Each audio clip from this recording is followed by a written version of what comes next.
Vincennes, et qui dit quintet plus, qui dit course à spectacle, dit inspiration des drivers, forme du moment, et il fallait être à nouveau bien inspiré côté driver pour faire l'arrivée. On a vu vendredi beaucoup de chevaux malheureux, il y en a eu tout autant ce samedi dans le quintet à Vincennes, donc voilà, plus que la qualité des chevaux, c'est le parcours qui fait souvent la différence, on l'a appris encore à nos dépens. Alors, autre fait important, le grandissime favori Dick Gemma, qui disposait d'un engagement sur mesure au plafond des gains, s'est échappé avant le départ et a donc été déclaré non partant. Donc les cartes ont été totalement redistribuées. Il y a également eu auparavant le forfait de Gibus.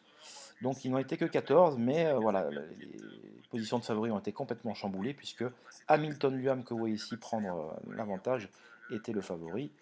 Et finalement le co-favori de ce quintet avec Happy Danica qui aura pris malheureusement un mauvais départ aujourd'hui, parti sur un temps de galop, s'est retrouvé à l'arrière, il n'aura trouvé personne pour la ramener. On va décortiquer ça d'ici quelques secondes, quelques minutes.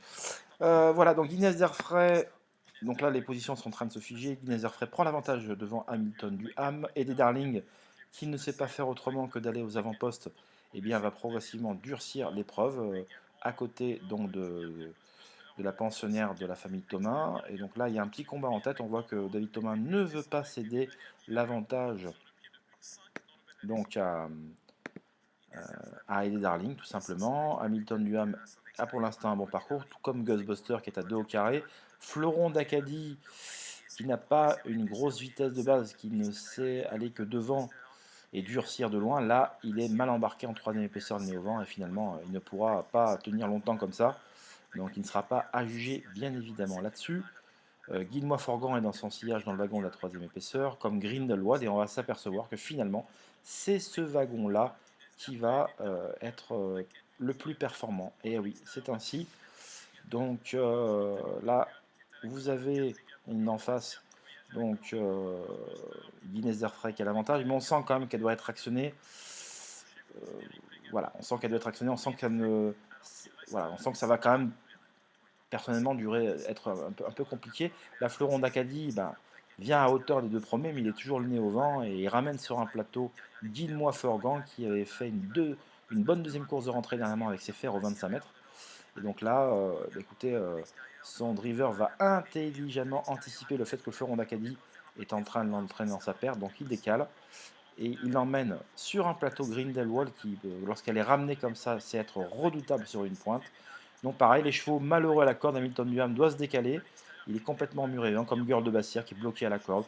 Et là, vous voyez, Guillemot Forgan prend une option pour la victoire, mais c'est sans compter sur Greenwald. 40 contre 1 après le forfait du favori. Donc s'il y avait le favori qui courait, je pense qu'elle aurait été à 50 ou 60. Enfin voilà. Et donc là, Alexandre Rivard lutte avec Guillemot Forgan. Et finalement, c'est lui qui va se donner raison. Donc un couplet gagnant très cher, avec des longueurs à l'arrivée, s'il vous plaît. Hamilton Duham en retrait, malchanceux, vient quand même arracher la troisième place. Très belle note d'Alicia Bella, revenu du diable Vauvert, comme le disait Léon Zitrone, arraché la quatrième place aux dépens de Happy Danica, qui aurait été également malchanceuse, puisque le déroulement en course a été vraiment néfaste la concernant. Voilà, je vous montre d'ailleurs un moment fatidique, c'est à cet endroit-là, vous voyez. Donc là, vous voyez, donc elle se fait prendre un peu la place, là, ouais, elle est obligée de se décaler comme ça, c'est pas évident. Hein. Là, il y a Fonzi Derripré qui est au galop, vous voyez, qui l'embête un peu, elle est obligée de la virer au large, donc c'est pas idéal, quoi. Ça s'est mal passé pour Apidanica aujourd'hui. Bon, elle aura l'occasion d'épingler une course de ce type à son palmarès au cours de l'hiver, je n'en doute absolument pas. Vous voyez là, Alicia Bella qui est ici, qui a toujours pas l'ouverture à mi-ligne droite, enfin c'est un truc de dingue. Elle a l'ouverture qu'à 100 mètres du poteau, moins de 100 mètres, elle finit en boulet de canon à la quatrième place. Voilà. Et bien écoutez, riche en émotions, comme tous les quintés qui se respectent. On se retrouve, n'hésitez pas à venir retrouver l'ensemble de mes informations sur www.caparos.fr.